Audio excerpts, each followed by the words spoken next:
Well, good morning, everyone. Welcome to this little talk we're going to give about the Turin Shroud. Kaz and Jamie have very kindly come in to record it because this talk was first given back in March 2026, just before Easter. And unfortunately, the recording didn't work properly, and it's been on my to-do list to record a version so that it's up on the website to go with the other talks that we've given, so that if you're following these or you're just looking at this one independently, you've got a copy of it. And irony of ironies, this was perhaps the most important talk out of pretty much all the other 6 talks that we've done so far. So there's 1 to 5, number 7, and now this is number 6 to fill in the missing gaps. What we're looking at is a quick recap of what the Turin Shroud is. We're going to look at a little bit about where we've travelled over the last 4 or 5 years now looking at this, usually with a talk each year. And then we're also going to look at a conference that took place in August this time last year over in America, which was a world conference where all the great scientists and historians and others that are involved in the Turin Shroud got together, presented over 60 papers. And I've synthesised that, and we're going to do a bit of that, particularly the scientific part of that, with Dr. Giulio Fonti today. And then if you want to see part 2 of this, look at session 7 in the series of talks, and that gives you the historical perspective, particularly the advances around the understanding of the Church of the Holy Sepulchre, and also the history of the Turin Shroud, virtually from day 1 through up to when it arrived in France, in Liry in France, in about 1300 and something. So that's what we're going to cover. I hope that hasn't lost your interest already, but we try and do what we can. If you could press the next one, please, Jamie. Thank you. There's a picture of Dr. Giulio Fonti. We'll come back to him in a little bit. He runs a program in Padua University. He's the only person in the world that has been supported particularly in shroud studies with a high-level budget to do this stuff. But hopefully that will increase over the years to come. If you're joining us today, and this is the first time you've looked at one of these talks that we've done, I first need to give a bit of a disclaimer. I am not an expert. I am somebody who's a village vicar. I got involved with this probably about 2020, something like that. And over the years, what's been interesting has been to both look at all the evidence that's been put forward.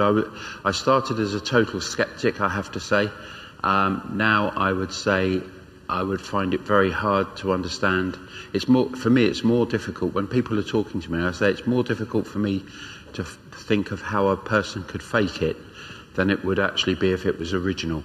But at the same time, the implications and getting your head around all that are absolutely huge. And that's strangely my particular area of interest. It's not so. I'm not a scientist by background. I'm somebody who's interested in theology, but at the same time, I'm very interested in its implications. But more about that maybe later on or another day. If you put the next one up, thank you, Jamie.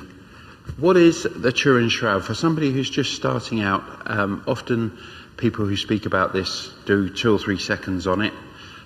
It's a piece of cloth, about 14 foot long by about 2.5, 3 foot wide. If you want it in metric, I'll have to look that up. About 3 and a bit meters by a meter or so. And what's particularly important is right from the start, there was something unusual about it, in that it was a very specific measurement within Middle Eastern measuring called cubits, and it's deliberately 8 cubits by 2 cubits. And so that should prick your ears up to say, that's interesting. How in the world did they know that back in the medieval times when it's expected that this was originally faked. It has a particular type of weave within it, which is called 3-in-1 herringbone weave. It's very unique. There's only really one other example in the world of it, which comes from a place called Masada, which is just down south of the Dead Sea. And that uniqueness meant that it was only really used for very high-end burials, such as a king or a high priest, somebody like that. An enormously expensive piece of cloth to produce. And there's no medieval record that we've ever found of somebody being able to do that in the medieval times. It was a unique technology understood in the sort of Syria to Egypt region of that time, the 1st century time.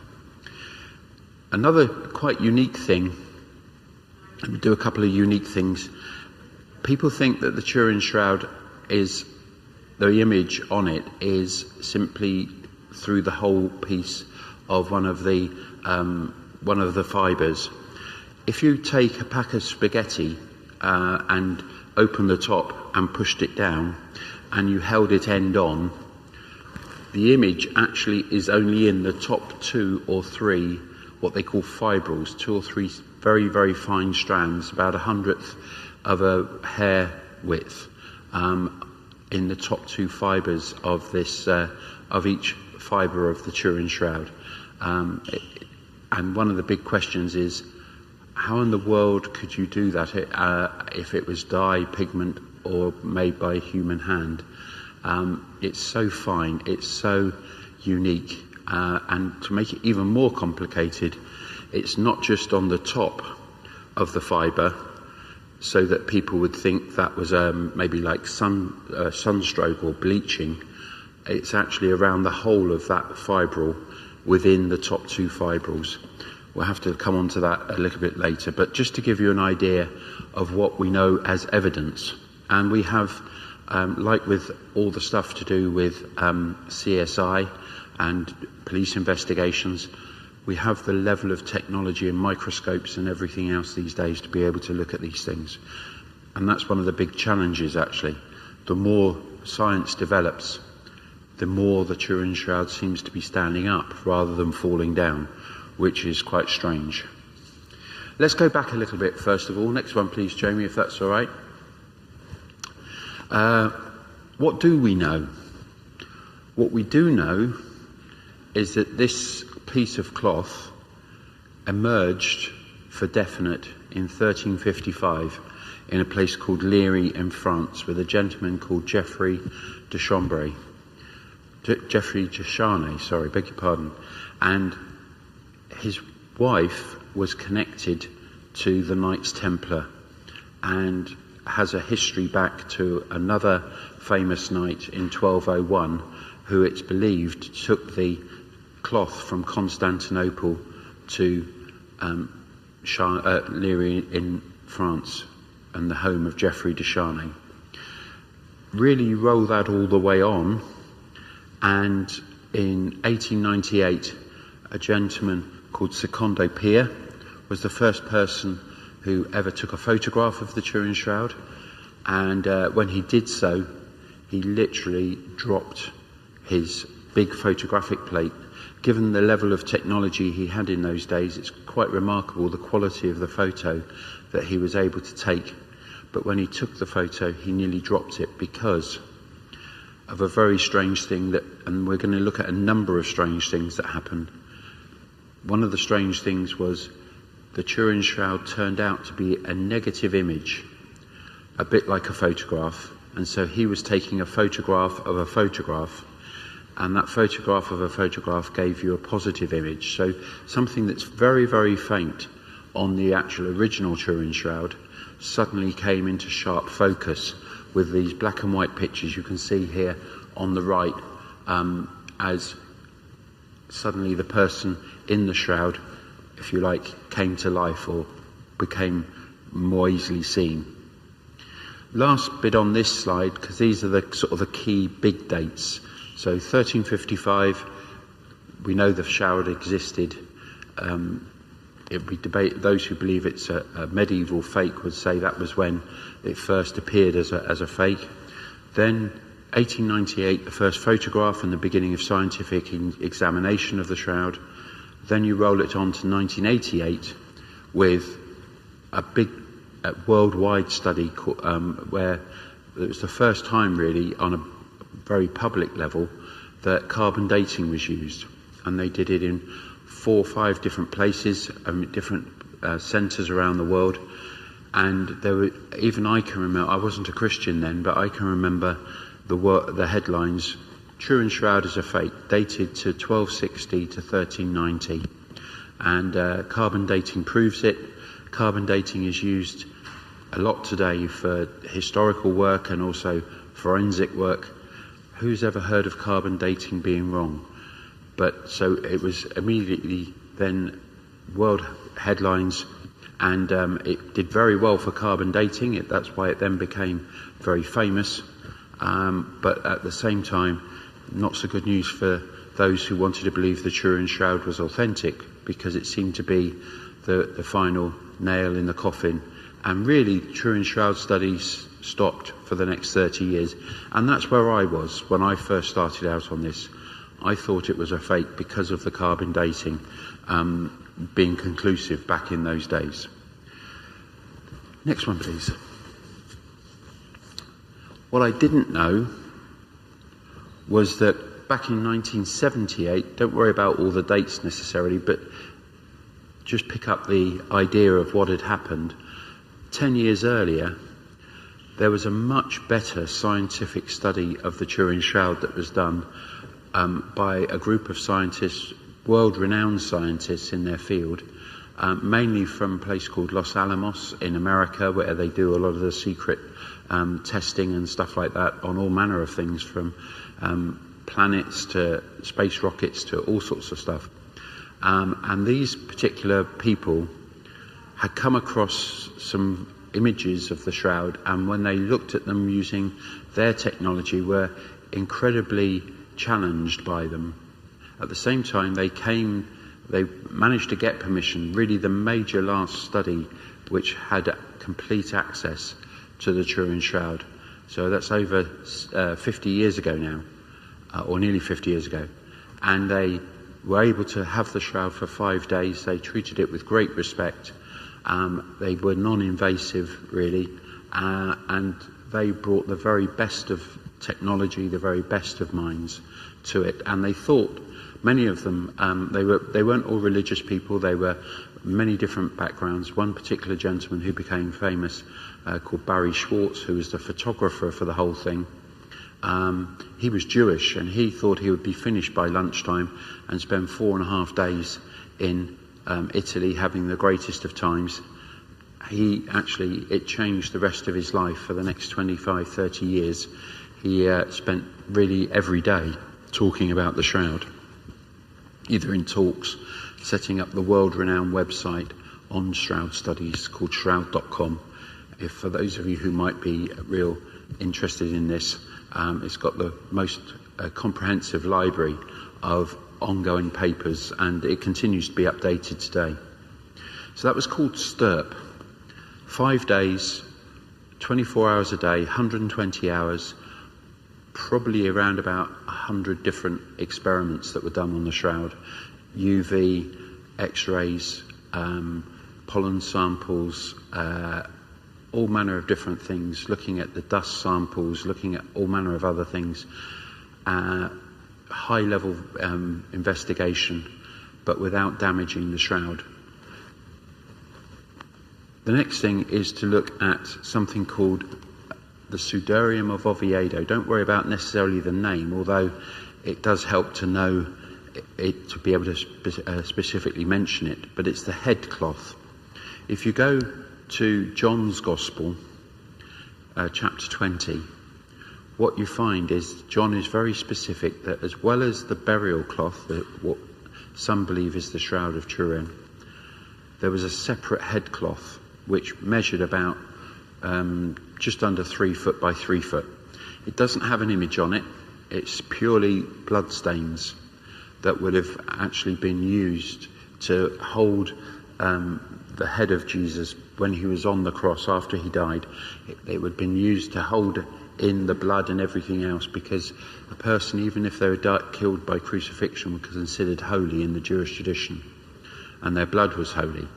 So this was put around the head, both to hold the blood and all the other bodily fluids in, but also over the eyes to make sure that the soul was actually protected. And we'll come on to look at that, but it does figure quite highly in our conversation, because it provides another point of reference. Can we see any match or not, or difference between this other cloth and the Turin Shroud? Because if they were from the same person, they should have a number of matches, just like you would do if you were looking at evidence in a criminal case or CSI case. We need to mention a gentleman who was part of that STURP team, because any of you who are scientists or have put things out there in life, but particularly in science or investigation, one of the things we have to face is that we can be wrong. And this gentleman, Ray Rogers, is quite a remarkable gentleman. He stands in good company, because Einstein came to the same position over the origin of the universe. He believed at one time there wasn't an origin of the universe, it was universal and eternal. And then, because of the work of a gentleman called Hubble, from whom we get the Hubble Space Telescope, he actually was willing to change his mind, and he says, I was wrong and I should have actually done it differently. In his case, take a coefficient out of his equation, and then he would have actually found that there was a beginning to the universe. Same with Ray Rogers. He believed that the Turin Shroud could not have had a repair in it, because he would have surely seen it back in 1978, and he had one sample left in his box or in his safe, and somebody else said, I think I've found cotton in this sample, because it would make sense that it was actually repaired by the nuns. And he said, if there's cotton in it, then if the carbon dating was taken from that, which it was, then that's going to muck everything up anyway. And there's a whole, there's books on this stuff. But at the same time, when he took his sample out and he looked at it, just before his death in 2005, he said, goodness me, there's cotton. And the original 3-in-1 herringbone weave big cloth never had cotton in it. It was made from flax. We'll come back to that in a bit. So that's key people. Now, let's look a bit at the next one, because otherwise we won't have too much time. But a couple of very unusual things that we found out about the Turin Shroud over the years. This picture on the left-hand side with the sort of the slightly green image was from those original scientists who eventually, this was what prompted them to go to Turin to do the STURP investigation. They put a picture of the shroud through a particular machine called a VP8 camera. It's an imager, because they were looking at Mars and working out how, if they could work out like the topography of Mars, how the hills and the valleys of Mars, so they could land a space probe there. And they thought that therefore they would put the Turin Shroud through this, and that this would show the contours of the face of the person in the shroud. When they did that, what they found was it was already there. And what that means is this can't be a painting, because it has depth image information within it, as if you were taking a photograph of a real person, and therefore it can't be a painting. And that rules out a lot of people who think it was created by Leonardo da Vinci, for instance. And what's interesting as well is that 3D painting or image is actually a hologram on a most incredible detailed level, to the point where it was hard for those original scientists to believe that it could be created by human hand. Very strange to have a 3D image in a piece of cloth. There's no other example on the planet like it. The next thing was they let people who do like forensics for pathology and accidents, and we have a system in our country now when somebody dies where it goes to the coroner's court and the pathologist at least signs off on it or has to look into things. In terms of taking that pathology that would be used in a much wider scenario to do with crimes and natural deaths, etc. People know a lot about blood these days and about many other things to do with how a body dies. And one of the things they found in the blood samples of the shroud was something called bilirubin. Now, bilirubin is very unusual in that it is only produced at the very last moment of life, where the body is basically working it's not a cognitive or a conscious decision, it's working at a much more basic mechanical system, trying to force oxygen into the blood to try and keep the vital organs alive. And if there's bilirubin, it's usually a sign of severe trauma, and it's usually it can't be faked, in other words. And one of the unique things about it is the Turin Shroud has bilirubin in it. How do we know that? Because when blood has bilirubin within it, it never goes dark. If you cut yourself like I cut myself only yesterday, over the next couple of days it will scab over and it will go dark, and that's what normally happens, the scab drops off. With bilirubin, it never closes and it's always bright red. And this was the thing that affected that gentleman Barry Schwartz when he looked at the shroud. He said it can't be real because it's bright red. The blood samples are bright red. He was that close, with microscope photography, etc. He was the world's top of photography for Los Alamos at the time. And then once he heard about the bilirubin, it totally changed his mind. Okay, the other area which is really important to look into, and just to pick up as we move on, is that history. History can come in two forms. It can come in the form of writings in books or stone tablets, but it also can come in the form of art, because the earlier you go, really you find that art is used before the written word became more popular and by the masses. This church, for instance, would have had enormous numbers of murals painted all over the walls. It wouldn't have been white. This was done by Cromwell in 1650. But the reality was paintings and art, therefore, become a basis for understanding a history of something, as do coins. Coins particularly are very helpful. Why does all that matter? Because one of the strange things is, with modern technology that we have for identification, they say that there's virtually nowhere you can go now without actually being on a camera somewhere.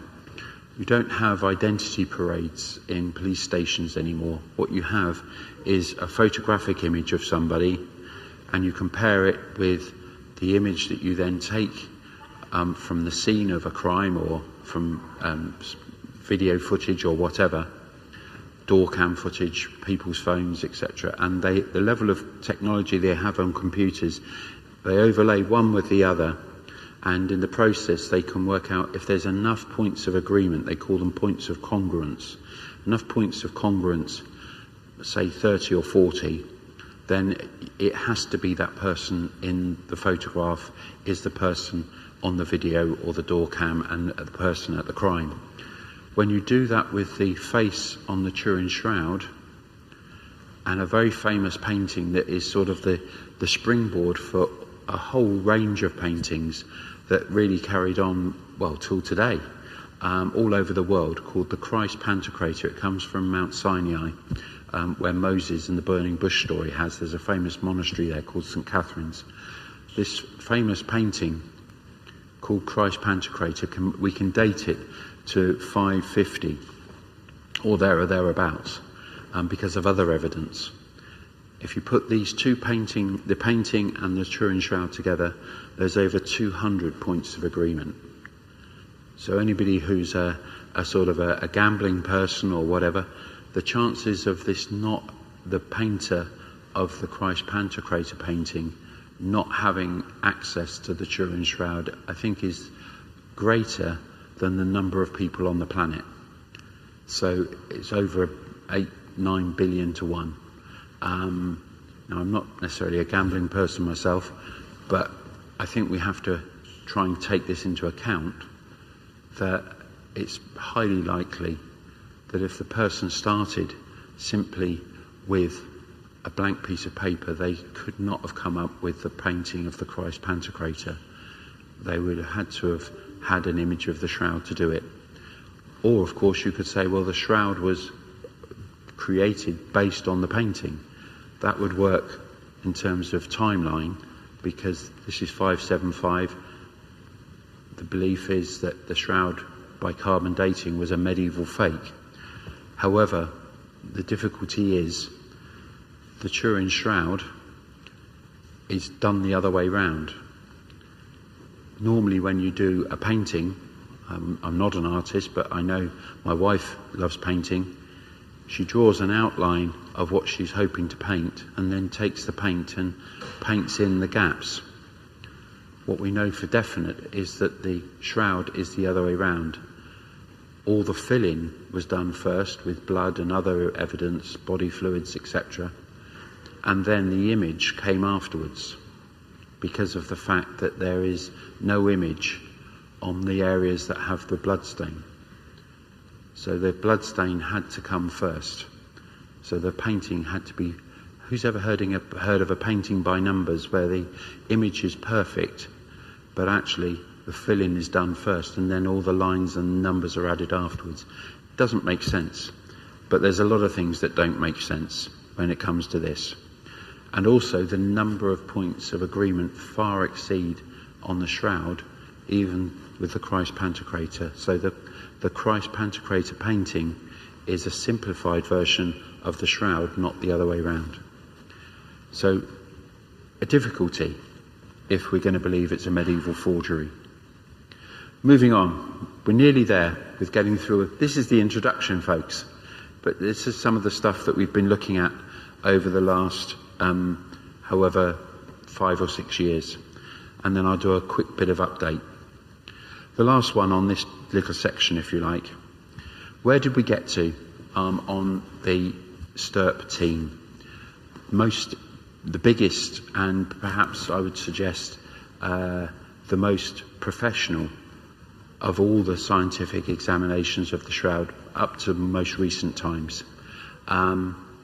Their conclusion, after spending all this time doing more experiments on the shroud than anybody else had ever done, and actually if you compare it, say, with the face mask of Tutankhamun, more experiments by far than ever done on Tutankhamun's face mask. Their conclusion is, we don't know. What we do know is what it isn't. What it isn't is a painting. What it isn't is it's been created by dye, because of those fibril business where it just, any fluid would have gone through the whole cloth. The blood goes through the whole cloth, the whole fibre, not just in the top 2 little fibrils. We know that it's not created by bleaching or starch or by sunlight, scorching, because of the fact that the image is around each fibril, not just on one side of it. And there's no evidence of any damage by fire, which would happen if it was by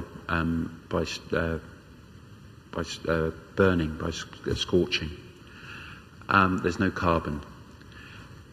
So we know a lot of what it isn't, but we don't know that it is then the face of Jesus on that cloth. I think that is a very commendable position to hold. If you are listening to this and going, I don't know, I can't believe it. If you talk to me, say, 3 years ago, that's probably where I got to in my own thinking. I got to the point of saying, okay, I get that it's virtually impossible to create by human hand. It would have to be by a means we didn't know, which is very hard to conceive, because obviously technology has moved forward. So it would have had to lost something. But at the same time, actually, the end means it is possible that it has to be unique in the world. And that's where they got to. They couldn't prove it, but they certainly could say what it wasn't. Moving on. In 2023, 24, we started doing, we did the first 3 talks. 2021 it was. We did the first 3 talks. And all of that I've shared with you so far is, if you like, an introduction and a backstory. If you want to go straight to this talk, skip forward in this recording to roughly where I start talking about Professor Giulio Fonti. But otherwise, I'm just going to fill in a bit of the gaps between what we knew back in 2020 and the updates that have been done really since then. And I've tried to do a talk roughly each year. I'm not going to go through each one in detail. You can go back to other videos, and there's a myriad of videos out there, and probably a lot better than my own. But these are some of the things that struck me as we went through over the last 4 or 5 years. The first is to go back to that herringbone weave. Up here on the top left is a particular document, a particular thing called the Hungarian Prayer Codex. It came from Constantinople, and what happened was that the Hungarian Prayer Codex dates to round about the 1000s, or 1165, beg your pardon. But what happens is, in the picture, the 3-in-1 herringbone weave is an exact match to the Turin Shroud. And that is, as I said, very unique. And the second thing is that there's these strange 4 dots on the cloth, which are in an L shape, and that L shape also is in the Turin Shroud. So it's highly likely, almost 99% certain, they had the cloth to actually paint this picture. Final thing is, the person in the shroud has his hands closed over with the thumbs disappeared. And that's the only image you'll find up until more recent times of Jesus on the cross, because the nails weren't driven through the palm of the hand, they were driven through the base of the wrist, and that severed the median nerve on your thumb, and so that would have closed over like that. There's no other paintings prior to that or after that that actually pick up that detail, and yet this Hungarian Prayer Codex does, and is an exact match of what's on the shroud. So the likelihood is that the people, like with the Christ Pantocrator painting, the people who did this in Constantinople also had the shroud. I won't go too much more into the evidence from the forensics on the shroud. There's now been 102 different examinations, roughly about 120 to 150,000 hours of scientific research have been put into this, way more than any other artifact, not just religious artifact, any other historical artifact on the planet. And then in the last of the 3 talks, I looked at that image and what created it. And we'll come back to that in a moment, because that's really Professor Fonti's input to this conversation. Next one, please, Jamie. Okay. We had a small problem technically, which we've just had a discussion, so hopefully we've patched this together, and thank you to Jamie and Alex for doing so. I'm going to pick it up from this central image on the left-hand central image of this talk. I was in full flow, so bear with. A gentleman called Justinian II, who was an emperor in Constantinople, in 692. He created a coin. Now, coins are really important in general for history, because if you get a coin that you can actually date, say like a Herod's coin or a Pilate's coin, we know a couple of things. We know what the period was, but we also know when then that Herod existed, Pilate existed. And that's not just true with biblical things, that's true with things like Pompeii and Rome and all manner of other things. So that coins become really sort of A-lister evidence for historical artifacts. So here's this coin from Constantinople, from Justinian II, dates to 692, and instead of having a picture of himself, or which is often the case, or an image that represents him, he's chosen the face of Christ on his coin. Why does all this matter? Because, well, a bit like with that Christ Pantocrator painting that we were talking about earlier, if you take an image from both the coin and of the face of the person in the shroud, put the two over together on a computer, there's over 200 points of agreement, 200 points of congruence between the coin and the cloth, in the same way as the painting. So here's another piece of evidence from another part of the world that actually speaks into that. Moving on, there's on the right hand side is an inscription on a stone tablet which they can date to 192. It's called the inscription of I said it the first time, Abakarius, and it comes from the area up in Turkey. Those of you who love your Bibles, it's known as Galatia, Galatia, where the letter to the Galatians was written by Paul. And there it has, on this inscription, it has a very strange, sort of almost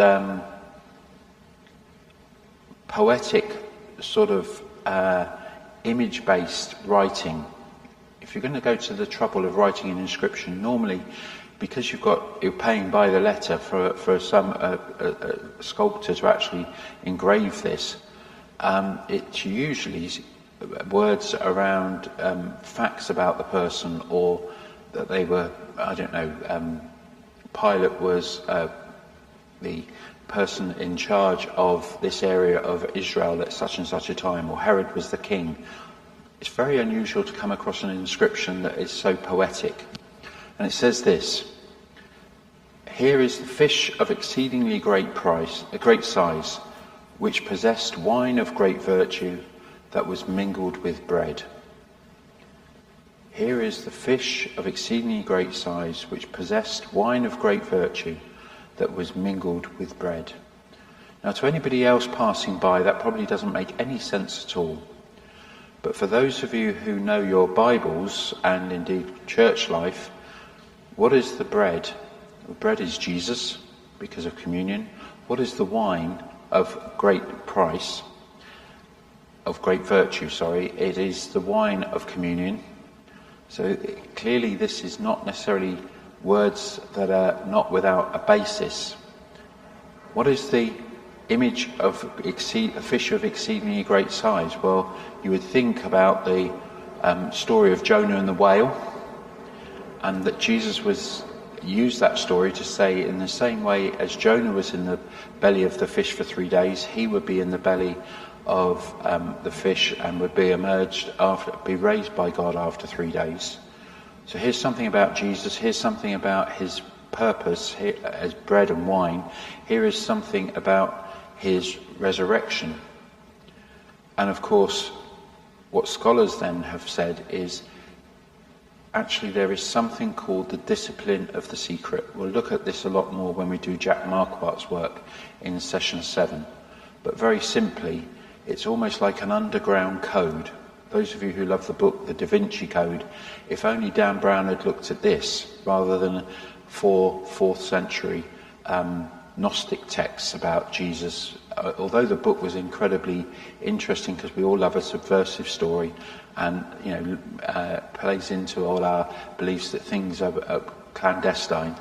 Actually, he would have been so much better if he'd looked into this document, this the inscription, because there's an enormously brilliant story to be written about this.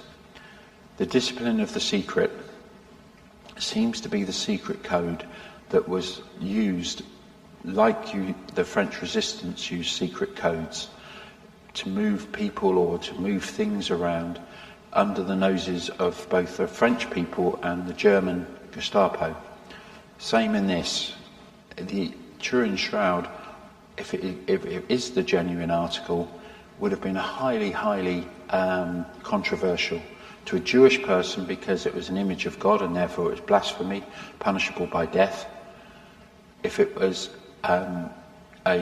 captured by the Germans, by the Romans, it would have actually been used as a way of stamping out Christianity, and therefore the prized possession which Christians would have held on to would have been disappeared, and therefore Christianity would have been much easier to have eradicated. So both groups would have wanted it, is my point. And so they developed this discipline of the secret, so that you know this is not just my fanciful thinking or other people's fanciful thinking. Look at the way that many people have used the fish sign. It's less common these days, but at one time people wore a fish sign on their lapel of their jacket. I did when I first became a Christian, and I was a building society manager. The fish sign, meaning called Ichthus, Jesus Christ, Lord, Saviour, was part of this discipline of the secret. To a person who didn't know anything about the understanding of Christianity, then it meant no sense at all. It was a fish. But to those who understood, you knew that it spoke about somebody who was a passionate believer of Christ. And it's the same with this Turin Shroud and this inscription. Very strange that it exists, but there it is. Moving on. Next one, please, Jamie. We're nearly done with all the backstory, folks. You'll be glad to know. We looked on that first update in 2023 at the work of Ian Wilson. I'm pretty much going to say a bit like Ray Rogers, although Ian Wilson never really said he wanted to change his views. I think really Ian Wilson's work, which was to chart where the Turin Shroud possibly went from Jerusalem in AD 30 or 33 through to Liry in France. I think his work, although interesting, has now been superseded by that of Jack Marquardt. So I'll refer you to session 7 and we'll move on. But it's interesting how something which is potentially 2,000 years old, you'd think we'd be able to sort it. But the development of science takes us further down the road. The development of our understanding of history takes us further down the road. Really, in fairness to Ian Wilson, he didn't know anything about this stuff, about the discipline of the secret, although the understanding of the ichthus has been there for many, many generations. Anyway, so we're going to move on. Next one, please. We're then going to look at what's changed, and I think the key thing here would be to look at this thing called the Sudarium of Oviedo again. It's quite incredible the amount of work that has been done in northern Spain around this headcloth. They've looked at it in and of itself, and it's more difficult at one level to look at because it has no image. It is just like if you cut your hand and you put a handkerchief over it, what would the image look like? Could you actually be able to show how the cloth was folded, for instance, to make a pad, to look at, to cover the cut of your hand? Would it be able to tell you where the cut was, for instance? Now they're helped by this strange phenomenon on the left-hand side here, which is that the image on the shroud of the crown of thorns is not a ring like we would have of brambles or whatever often placed upon a cross at Easter. It was actually a cap, and it comes from a particular plant, and that cap would have been like a swimming cap, and it has very, very sharp spines on it. and there is actually nearly 50 of these pinpricks all over the sculpt of the person in the shroud. That actually helps you in 3D modelling. If you do 3D modelling of something, to get an image that you can put on a screen and to replicate it, what you do is you take very precise measurements of the 3D image, and then you can feed it into a computer. What's interesting is if you take the pinpricks that exist on the Sudarium Oviedo cloth, the head cloth, you can see where these are amongst all the fluids and blood and everything else, these pinpricks. You can A, work out how it was folded around the person's head, but B, you can then compare it with the pinpricks that are on the Turin Shroud. And in the same way as we all have unique fingerprints, we also have unique skull size and shape. And each of us has a slightly different skull, slightly different indents here, bulges there, handed down probably mainly by genetics. But the reality is, if you compare the two images of the pinpricks on the head cloth and the shape of the skull that creates, and then do the same with the person on the shroud, put the two together and overlap them, again like those paintings and the coin that we were talking about, we know that it has to be the same person. The chances of it not being the same person in the cloth, of both the head cloth and of the Turin Shroud, are infinitesimally small. So in a court of law, it would be a slam dunk. It has to be the same person. Whether that's Jesus or not, another question, but it matches exactly. And that's pretty much where they're at with the Sudarium of Oviedo. Incredible work, taken a group of scientists and historians over 10 years to get just what I've just shared with you. Moving on. In the same way as we've looked at developments in science, developments in history, developments in art history, there's also been developments, of course, in our modern technology world with the ability to take images and then rework them into what they would have actually looked like. This is the basis of modelling in general, but also of AI in particular. And there's been a lot of work done on this as well as a whole sort of area. And people spend hours, weeks, years doing this. And from that, what we get is an image like this of what the person of the cloth looks like. It was put on display in Salamanca, in the cathedral in 2023. And it's a 3D model based on the Turin Shroud of exactly what the person would have looked like. I don't know whether you're able to zoom in on this, Jamie, at all, but if you're able to look very carefully down here, you'll notice that the person had a ponytail. Those of you who don't like ponytails on men, I'm sorry about that, but actually as a Jewish rabbi, Jesus would have had not just the hair that you would normally expect, his hair would have been uncut and he would have braided it and it would have been a ponytail. If Eric Small, you're out there watching this, you're on the right lines, my friend, because a rabbi would have never cut their hair. Just a small point, but again, you have to ask, if the person who was creating the fake in the shroud, how did they know that in the Middle Ages about a Jewish rabbi? We only know it because of other evidence that we found a lot later. Nearly done.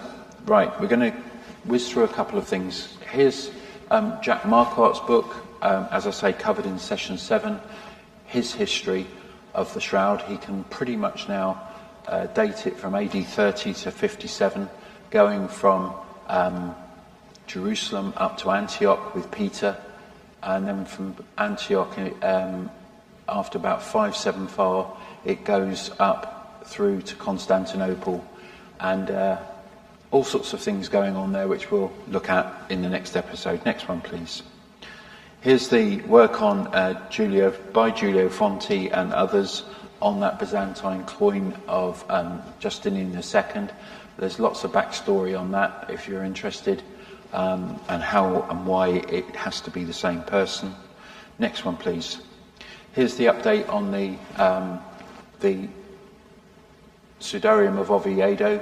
You get an image of what it would have had to have been folded like as it was placed over the head of Jesus. It would have been placed around and then twisted and held together, and that would have actually come up with the same, the idea that it has to be the same person in the cloth, and the blood groups match as well.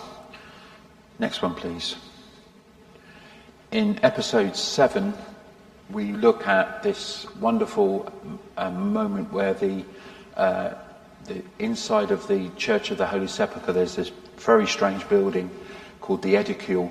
It had a lot of renovations done about 5 years ago, and when they looked inside of that, they found a first century burial chamber underneath about 3 layers of stone blocks, and we're pretty sure now this has to be the link between the shroud and that place, because of not only the limestone but the strontium within the limestone that is so unique. It's within a 5 metre square, a bit like GPS. It's within a 5 metre square, that it had to be that the dust that was put on the shroud came from inside that building, and that building looks as though it more 99% sure is the place of the resurrection. So, keep going. Next one. Oh, the joys of stone water jars. You wouldn't believe that this might be important, but it is. How do you move something around in plain sight? Well, there's water stains on the shroud. There's lots of things on this shroud, but particularly the fire damage here, these burnt scorch marks from a fire back in 1532. They showed how it was folded, etc. And so anybody of you who've ever damaged something which has multiple layers, you know what I mean by a pattern. They always thought these water stains correlated to that. Surely they put the fire out. But the water stains don't match, so they had to come from a separate episode. Cut a long story short, and I looked at that in more detail. What we know is that there wasn't much wood in Israel at the time of Jesus. I know we say he's a carpenter, he's actually more like a builder. And the reality is that the things were moved around in clay jars. Those of you who've actually seen stuff to do with the Dead Sea Scrolls will know that they were found in clay jars down in the very dry part of the Dead Sea, down near Jericho. That's why they were preserved. Same though then with this cloth. There is evidence that prior to 500 it was moved around in clay jars, just like the Dead Sea Scrolls, because the pattern exactly matches that it was folded, then rolled, and even they worked out the angle that it was rested on to actually create the image that's there. All this stuff is very difficult to be able to produce as a fake. You've got to go to a very, very high level of working out a backstory. Who would have thought of actually putting into a fake the fact that there's water damage? But because you're going to say to yourself, not only is it created, but it's also going to go on a journey. Same with the dust on the knee and on the nose, which ties the shroud to the Church of the Holy Sepulchre. Why would you go to those lengths to go and get all that dust, do all this with no technology? Same, strangely, we haven't looked at, but with pollen samples. It doesn't make sense. That's why my particular views have changed. Next one, please.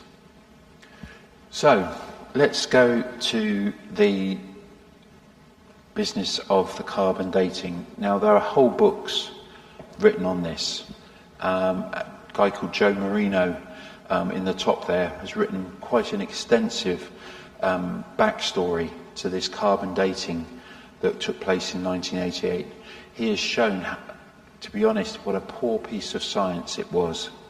There was money changing hands, there was information changing hands, there were professorships offered. Just about, again, a bit like Dan Brown. If Dan Brown was wanting to do a film around, or a book around, the fiasco that was around that carbon dating and what a poor piece of science it was, that would be a good candidate. However, in amongst it all, the machines can't lie, and we'll come back to that in a moment. The machines can't lie. So when they put the actual piece of material in the machine, it compares two things with one another, carbon-14 with carbon-12. Carbon-14 is thought to have such a definite half-life in terms of radiation that it can't change. And so when you measure carbon-12, which has a much shorter half-life, with it, it's the difference between those two things that give you your date for every piece of wood and everything else. A gentleman called Robert Rucker, who's a nuclear physicist for over 38 years, in his retirement, he could go and play golf or whatever he wanted to do, but he's been fascinated by this. And using his high-end knowledge and experience, but also computer programs and goodness knows what else, he's actually done a lot of work on this. Next one, please. And he's been able to show that as you go through the samples of the shroud, because they were taken in a strip about 2.5 inches long by about less than half an inch, about 5-6 millimeters wide, that these samples, the further you go inwards towards the image of the shroud, it moves from 1260 to 1390, and he can calculate, that is the nuns doing the rework and the repair that they did, however cleverly they did it, it's actually to do with something else, and that is radiation. We'll come on to that in a moment. But it's fascinating how he can actually put the numbers to all this. Okay, lastly, and then we'll look at Giulio Fonti to finish up. Jamie, if that's all right. Go for it. Okay. Apologies, we've had another break-up in the internet. We're going to move now to this last slide before we look at Professor Fonti's work. But this is by a gentleman called Liberato De Caro. He has created a whole another way of testing the dating of a particular cloth. Not just because of the Turin Shroud, he did it for ancient cloths in general, but he's applied this to the Turin Shroud, and it's using a whole different system than carbon dating. Pretty much the other systems that have been used is what they call tensile strength, to measure it by trying to pull a thread apart, but of course that destroys the thread. This works without damaging the cloth, which is a very helpful new system of dating things, because it doesn't damage like carbon dating does as well. You cut a sample up, you put it in, you burn it, and that gives you a carbon sample that you can then measure, but the problem is you've burnt it and it can't be reused. This doesn't do any of that. It actually doesn't damage what you're looking at. So it'll be something that at least comes alongside carbon dating for cloths particularly, but also for other artefacts as we move forward. And he's applied all of that knowledge to the Turin Shroud. It's called wide-angle X-ray scattering, or WAX. And what he's then done is, it depends on one variable though, that is moisture. And he has, as I mentioned way back in this talk, there is another cloth that we can date to a particular period, roughly similar to that of potentially the Turin Shroud, which is a cloth which was originally going to be used as a burial cloth, probably for a king, Herod, and it was found at Masada, which is a famous palace up in the sky above the Dead Sea that Herod built. And there's a whole story about that. Look up Masada on the internet and you'll find out an amazing place. But it's very dry, and therefore this cloth, it was dated to around about AD 74 because of what happened there, the great end of the Masada community, very dramatic series of events in AD 74. So it's known as the Masada cloth. We have a date for it. It has to be before AD 74. And if you take the profile of that, and based on its the humidity of it and also other factors, and you compare it to the shroud, what's incredible is that, as you can see these two profiles in the graph here, they're virtually an exact match. What does that tell us? It tells us that unless this cloth was kept at above 50 degrees or was kept in somewhere like Malawi, then it's almost definitely an exact match in terms of the date to AD 74. It can't not be. And it certainly can't be 1260. For it to be 1260, it had to be somewhere in excess of 50 to 60 degree heat, which of course is not possible on the planet without going down under the subsoil, or it had to have been tampered in some dramatic way. But even then, just sheer heat wouldn't have done it. It has to be other factors as well. So what really the wax investigation as a whole different chain of looking at something, a whole different way of looking at it, has done is really challenge the carbon dating on a massive level. It's the only thing really that stands as the awkward piece of the jigsaw, but it's an important piece of the jigsaw. However, we're going to very quickly, in the final bit of this talk, I feel as though we spent 3/4 of it looking at all the backstory, but there's a lot of backstory now. We need to come on to Professor Fonti's paper that he gave at that conference, the World Conference last year, based on his research, because I think it is, not often I say something is groundbreaking, but I think this particular piece is. So, Professor Fonti, next one please. Next one please.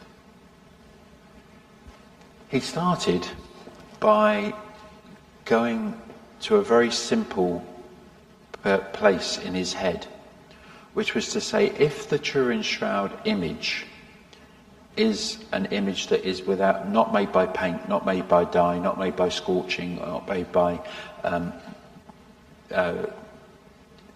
any other human means, it looks like a photograph. Well, for it to be a photograph, you need 3 or 4 things. You need paper on which the photograph is going to be taken on. You need chemicals to make the photograph. I feel as I'm preaching to, it should be Kaz and Jamie up here doing this bit, not me, because Kaz works in a photographic shop and Jamie's very interested in photography. But you need chemicals on which on the paper to make the photograph emerge, and you need an image, and then finally you need energy in the form of a camera and a shutter, etc., to create the image through the chemicals onto the paper.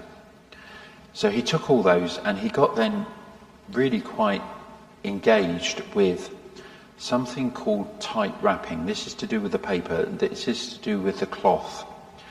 His argument is it has to be tightly wrapped around the body of whoever's in the shroud for the image to be nearly a perfect image of a 3D hologram of the body.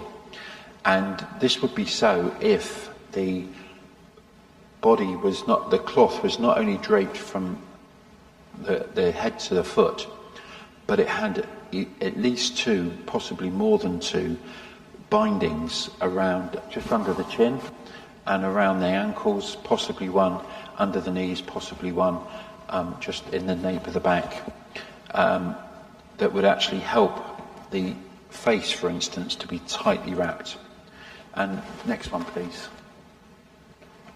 So something like this, in order for the image on the shroud to be to be created. What we do know is really from our initial, all that backstory, is where we are now. The most likely options are these. It either is the authentic cloth of Jesus, or it had to be somebody who was executed exactly according to every detail in the Bible, with all its backstory and artificial, not artificial, but other evidence, circumstantial evidence, like the dust, the pollen, etc. With all of that, it had to be a live reenactment of the crucifixion, of who Jesus was. But even then, it doesn't show how you get the image. What it does do is it says all the evidence is on the cloth. And this would be what you had to do with the cloth, whether of Jesus or the other person. Next one, please. If you don't do tight wrapping, you can see here what happens is you end up with the face splaying out like a dinner plate, and that doesn't work. Now, why does all that matter? Next one, please. Because of this gentleman, Father Andrew Dalton. He is a New Testament expert in Rome, but he also heads up something called the Othonia community. And I was only preaching the other day, and it came up in the context of the conversation. Othonia is possibly one of the key words that we ought to remember within our Christian journey, because it doesn't mean just the burial cloth. It means the burial cloth plus the strips of linen. And why that matters is that's what then creates the tight binding that Professor Giulio Fonti wants. And it's all there in John's Gospel. I find this absolutely incredible. John was clearly much more detailed in his knowledge and experience and understanding, and we miss it. I've never really much looked at this before, but when you go to the story of Jesus' resurrection, when it comes to John chapter 20, it says, "So Peter and the other disciples started for the tomb. Both were running, but the other disciple outran Peter and reached the tomb first. He bent over and looked in at the strips of linen lying there, but did not go in. Then Simon Peter came along behind and went straight into the tomb. He saw the strips of linen lying there, as well as the cloth that had been wrapped around Jesus' head." We looked at that earlier, called the sudarium. "The cloth was still lying in its place, separate from the linen. Finally, the other disciple who had reached the tomb first also went inside. He saw and believed." Now, I've used this image quite often in Easter services and elsewhere.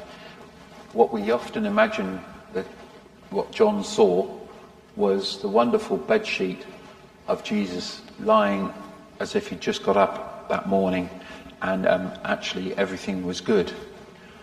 But actually that's an aesthetic image, and if you look on the internet, 99.9% of images look something like that. But that isn't what these words mean. This here is Othonia. There's the headcloth, which is separate, but actually what John saw was the burial cloth of the person in the shroud with the bindings still in place. And that going together was wrapped around, the strips of linen were lying there, and John saw and believed. There is one person who has done some work on this, which is available on the internet. Next one, please. It's this gentleman. I can't pronounce his name very well. Otangelo Grasso. And he has taken what actually is in John's Gospel and then tried to give visual image to it. Next one, please. What he saw was this, which is the burial cloth still intact. And here he's done it with 1, 2, 3, 4, 5 strips of linen wrapped around the body at various places. Next one, please. Why does all that matter? Because if you take just the tightness of the binding and Father Dalton's exegesis seriously in its detail, it means that Jesus didn't throw the bedcloths back. It means that actually the cloth was completely intact. and the body has simply evaporated through it in a most powerful and enormous explosion of light, plus many other things, and he's tried to capture it here. This is probably as close as we can get, in the same way as scientists can get pretty close now to what happened at the Big Bang. I would say this is getting pretty close to what probably happened at the time of the resurrection. And Jesus moved from the dimensions of the 4 dimensions of this world, which is time, space, height, depth, width, to at least another 3, if not another 5 dimensions. Another 3, if not another 5 dimensions, which really are the dimensions of the wider spiritual world, which, of course, theoretical physicists know about, but we often forget. And Jesus isn't just from 1 to 4 to 5 to 9. He's actually 1 to 9. That's why then the resurrection stories start to make sense, when you see that he can both walk through locked doors like a ghost, but also he eats boiled fish, and he says, touch me up, touch my hands, touch my feet, put your hands here. It doesn't make sense, and I'm not saying it was dimensions. I'm saying that's perhaps the closest we can get in our modern understanding of all these things. Bear in mind, we're talking about physical things that we know to try and explain something that is beyond our knowledge in many ways. So we're always going to fall short, but at least it gives some sort of language to what we're trying to peer into, just like those physicists and other scientists that are looking at the Big Bang. They weren't there at the time, we weren't there at the time, but this is much more likely what John actually saw. Next one, please. People have been able to work this out in terms of what sort of energy was involved to be able to do this sort of thing. And unfortunately, it comes out at 34 trillion watts. And if you put that in AI, that's what it would say.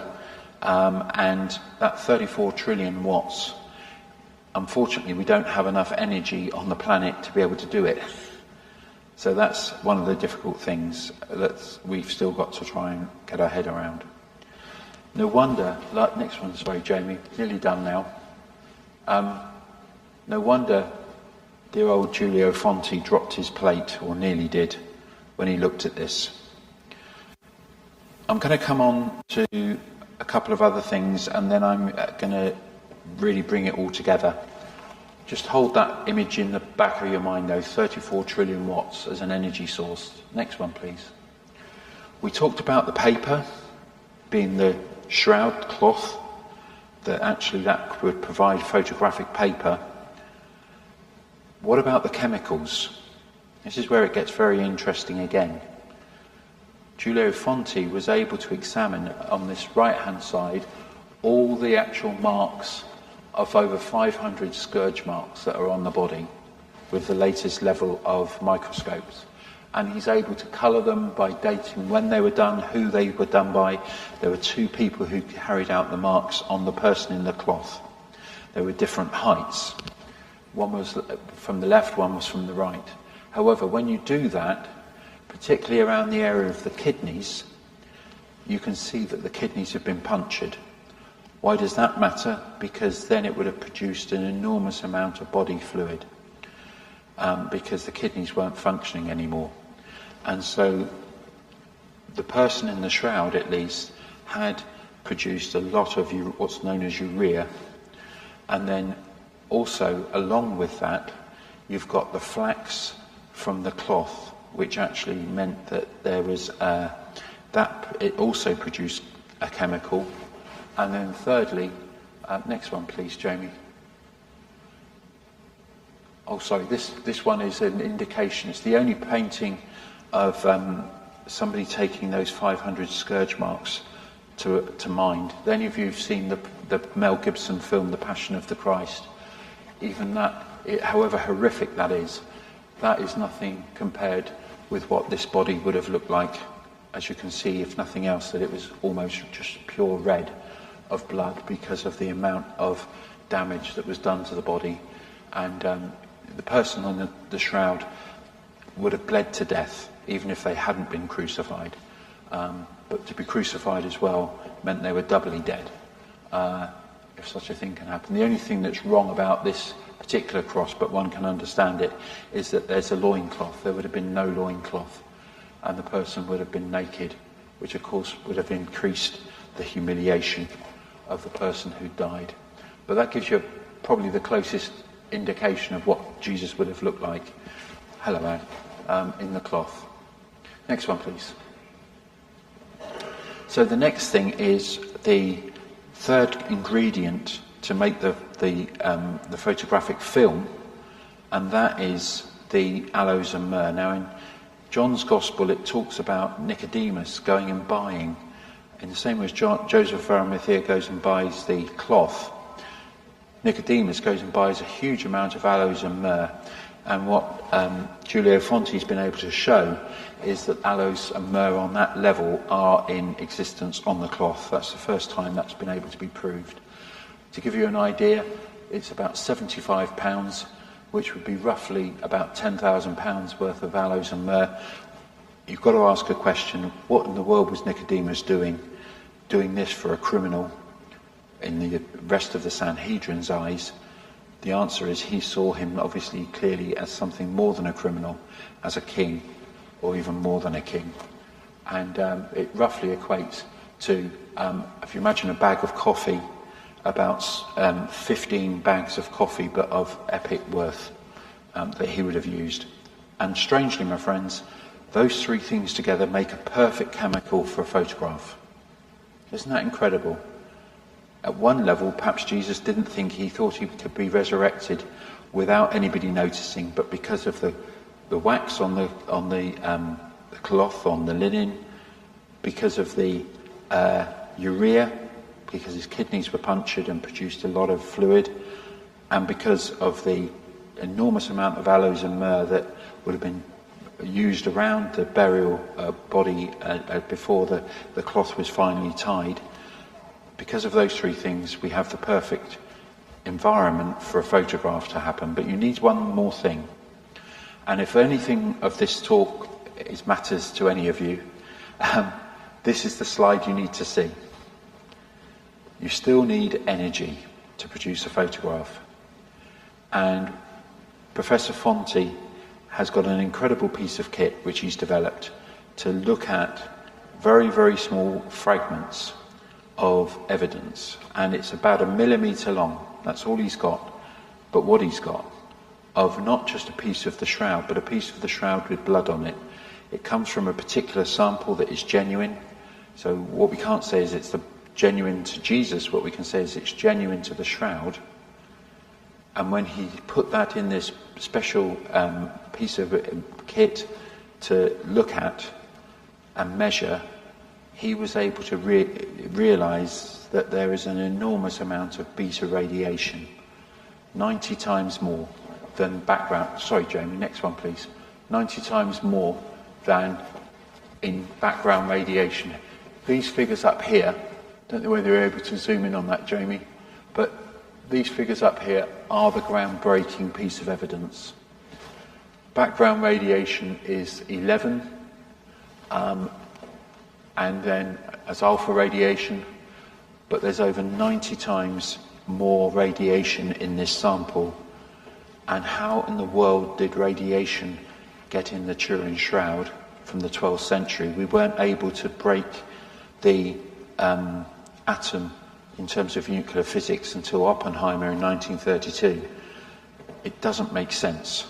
So you're now really, I think, in the area of saying it's either aliens, some incredible process that we've long lost sight of and we still don't know today, but they did know back in the medieval times, or it's the genuine article and it's based on this 34 trillion watts as a byproduct of light that creates the image.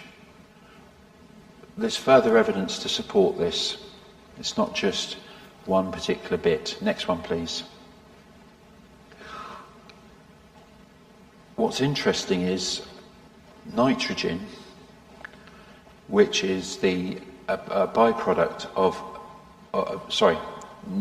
the neutrons, which is not nitrogen, but neutrons, which is a byproduct of this splitting of the atom, actually, strangely, comes out at N14. That's why I put this particular slide up here. N14. And that N14, when it goes through carbon, it actually changes the carbon-14 and bumps it up by quite a significant level. What all that means is, strangely, that carbon dating of 1988, which came out at 1260 to 1390, rather than it being the evidence that this could not be the Turin Shroud, it now becomes probably the key piece of evidence to show that there was radiation in the Turin Shroud. Because how else do you change carbon-14 other than by radiation itself? And it comes out at N14. It's I don't know whether that's come over right, but it's like it's moved the whole level up. If only those scientists, when they put those pieces of the samples in the machines, had tested for radiation, we would know categorically. We don't know categorically, but that gentleman, Robert Rucker, has now taken all of Giulio Fonti's research and said, I can show that's exactly what happened, and I can date it depending on where the sample is. And so, in terms of the numbers at least, this all stands up. What it needs now is somebody else to actually look at Giulio Fonti's work and say, I think you're right, like you would in any other field of science, but particularly when there's a breakthrough, and especially when there's a breakthrough at this enormous level. Next one, please. So there's Robert Rucker going, I think I might be right. Next one, please. And if you want something a bit more, not fun, but just to lighten the load, because we've talked about an enormous amount today. Giulio Fonti, there's a phenomenon that takes place every Easter, Orthodox Easter, which is called the Holy Fire. And all these incredible Christians come together around, and the old priest, the old Archbishop, Patriarch, goes in the sepulchre. Bear in mind, we think, as you'll see from session 7, that actually that is the basis of the cave, of the tomb where Jesus was buried. He goes in there, and in theory he has nothing with him, not least not a box of matches, apart from some candles. So no matches, no light source. He prays, and the candles light up, and those candles are brought out, and then they're shared. So you end up with this crazy image. Any of you who are worried about health and safety, this goes on. But here's the strange and rather unusual thing. Next one, please. When Giulio Fonti went there to observe this, he and other scientists have come to a knowledge of something which is, I find, incredible. The only way I'm going to find I can believe this is to go there myself. When I retire, I will go there, hopefully, if things calm down, on Orthodox Easter to try and see this for myself. Because what he believes happens is that he's not worried about whether the Patriarch's got a box of matches somewhere or not, because how else could the fire start? It's the fact that the fire is only at 40 degrees for the first 10 minutes. It's called a particular form of almost like plasma energy, which looks like a fire to you and I, but because it's only 40 degrees rather than 1,000 degrees, you can put it under your beard, and this is Giulio Fonti putting it under his beard, and it doesn't burn. Now, I don't know whether I'd have the courage to do that myself. I don't know. I want to see somebody else do it first. But his point is, that is an example of this radiation still in the building to this day. And one of the questions is, how in the world does that happen? What in the world caused it? Etc., etc. Next one, please. He's done all sorts of tests. There's M14 again, how it adapts on C14. It's way beyond my understanding, but he can show that it also affects the nitrogen in the blood of the samples that he's got, which is another evidence that something to do with radiation happened at the time the image was created. Next one, please. Same with the to do with the quality of the blood. The blood is damaged by radiation in the same way as you would look at somebody from Hiroshima or Nagasaki or other Chernobyl. Their blood is actually damaged. Same here. Next one, please. There's evidence of the myrrh, just to show that I'm not just talking off my head. By taking samples, he can show here that if you take this sample from the blood and you take out the blood, here is the myrrh and aloes, and he's been able to work and calculate that out. Next one, please. Here's the image of the stress test thing that he's been using to try and work out, and he comes out at a date of AD 90 plus or minus 200 years, which of course would tie in with that wax idea, but now perhaps ties in with the carbon dating, that the carbon dating was dramatically affected by radiation, and that then ties in exactly with what we're talking about. Lastly, or nearly lastly, the other things are that he's been able to show beyond doubt that the person in the shroud matches the timeline of Jesus in the story of the resurrection and of the crucifixion.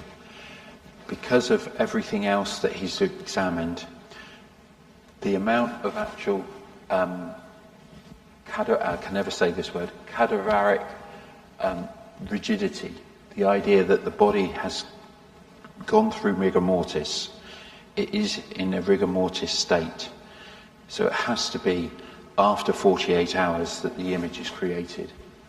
However, there is no putrefaction, without getting too much into that, but all the body fluids have not settled and actually then dissipated onto the cloth in the way that they would otherwise show, and that there was no movement and no further blood stains. It shows that the image actually has been created in that window of that 24 hours of the third day of the week after Jesus' crucifixion. It fits absolutely perfectly that the image, as well as all the crucifixion evidence, matches with the shroud. And I find that, like with the radiation, incredible. If that's a fake, how in the world do you do that? How in the world do you do that? So you don't just do one image, you've got to do an image within the window of the resurrection to create the image of what you've already done. And I can't think of another piece of art that's ever been created like that. So, we're now in the realms of winding this up. Let's just do the last bits, Jamie. Next one, please. Thank you. The body was taken into the tomb. It was folded over like a taco, and then these binding strips added. It was surrounded by myrrhs and aloe as a way of purification and sort of love and affection from Nicodemus and the women. And then, in the complete right sequence of events, something incredible happened, and we have the perfect environment, if you like, for a photograph of it to be taken. And we also have evidence of radiation as the energy source and of light which caused the radiation. I think we're pretty close to what we actually would call resurrection. And it's that part that I'm really interested in as a theologian, and I need to do further research around, because I think the church has lost sight. It's almost like it's lost belief. It believes in resurrection as in belief in resurrection for a person when they die. After all, we take a lot of funerals. But on the other hand, it's not just about personal resurrection, it's the fact that the whole of history has changed. And that matters. because then it means that not any of our world leaders, past like emperors or present like some of the crazy characters that we have at the moment, are ultimately in charge. It means that there is somebody else who is Lord of all. Even Mr. Musk cannot do resurrection. He might be able to do many things, but he can't do resurrection and be able to move people through dimensions of time and space and beyond. Only one person I know who can do that, and that is God.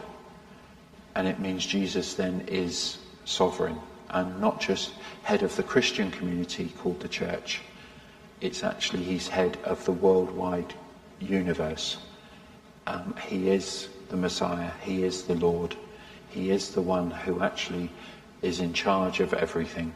We can then complain at him that he's not done a very good job maybe, but actually maybe it's we who've not done a very good job in wanting to walk in partnership with him. We've actually wanted to do it all on our own terms because we want to be the master of our destiny. We want to be the captain of our soul. And the reality is we're not, because of this.